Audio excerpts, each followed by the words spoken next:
அட்சய திருதியை. அட்சய திருதினா என்ன? அது ஒரு சமஸ்கிருத பேர். ஓகே, அட்சயம்னா என்ன? அட்சயம்னா நம்ம கேள்விப்பட்ட வரைக்கும் அட்சயம் அப்படின்னா அள்ளி அள்ளி கொடுக்குற ஒரு அட்சய பாத்திரம் இருந்தது முன்னாடி.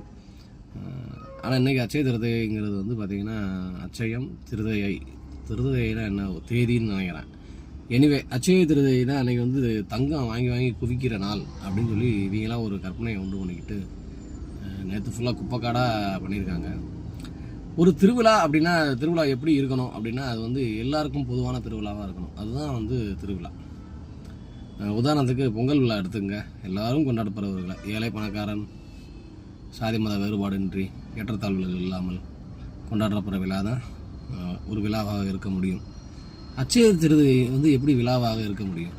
அட்சய திருதை திருவிழாவிற்கு அனைவரும் வாருங்கள், சுபிட்சம் பெறுங்கள், உங்கள் வீட்டுக்கு லட்சுமியை அழைத்து செல்லுங்கள் அப்படி இப்படின்லாம் சொல்லி இந்த கோல்டு ஜுவல்லரி ஓனர்ஸ் அசோசியேஷன்ஸ் வந்து ஒரு விளம்பரமாக போட்டிருக்காங்க எஃப்எம்ல எல்லாத்துலேயும்.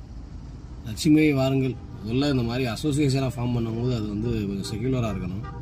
லட்சுமியை அழைத்து வருகிறேன், காமாட்சியை அழைத்து வருகிறேன், மீனாட்சியை அழைத்து வருகிறேன்லாம் சொல்லக்கூடாது. சரி, எனவே அது திருத்த முடியாது இவங்களா.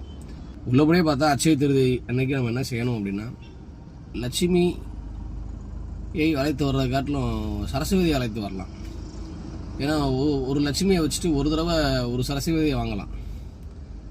ஆனால் காலம் முழுக்க சரஸ்வதியை வாங்கிட்டே இருக்க முடியாது. லட்சுமியை வச்சுக்கிட்டு நமக்கு சரஸ்வதி முக்கியம். மேபி சரஸ்வதியை வச்சுக்கிட்டு நம்ம நிறைய லட்சுமியை வாங்கலாம்.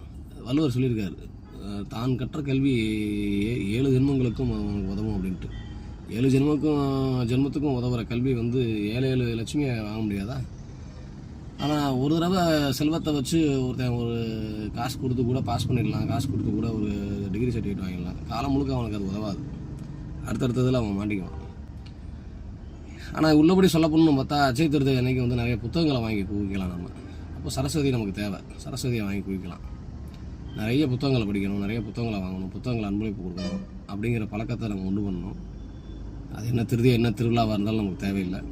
நம்ம ஒரு மாற்றத்தை உண்டு பண்ணி அந்த திருவிழாவை கொண்டாடுறதுக்கான ஒரு முன்னேற்பாடுகளையோ இல்லை ஒரு பரப்புரையோ செய்யலாம். ஒன்று.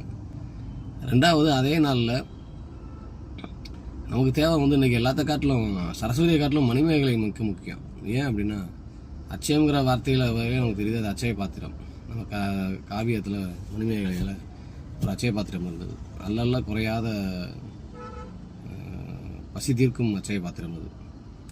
ஸோ இன்றைக்கி எதுக்கு சம்பாதிக்கிறோம், எதுக்கு படிக்கிறோம், எல்லாமே வந்து இந்த அரைஞான் வயிற்றுக்கு தான். இந்த வயிற்றுக்கு தான் சம்பாதிக்கிறோம். உள்ளபடியே உணவுக்காக தான் சம்பாதிக்கிறோம். ஸோ படிப்பு நம்ம கற்றுக்குறோம், செல்வம் நம்ம சேர்க்குறோம். ஆனால் உணவு நம்ம வந்து அவ்வளோ உணவை ஒரே நாளில் ஒரே ஆள் வந்து சாப்பிட முடியாது. அதனால் அட்சய பாத்திரம் இருந்ததுன்னா நமக்கு எல்லோரும் உணவு அளிக்கலாம். சொல்லபடியே அட்சய திருதி அன்றைக்கி எல்லாத்துக்கும் உணவு அளிங்க, நிறைய பேருக்கு சாப்பாடு போடுங்க.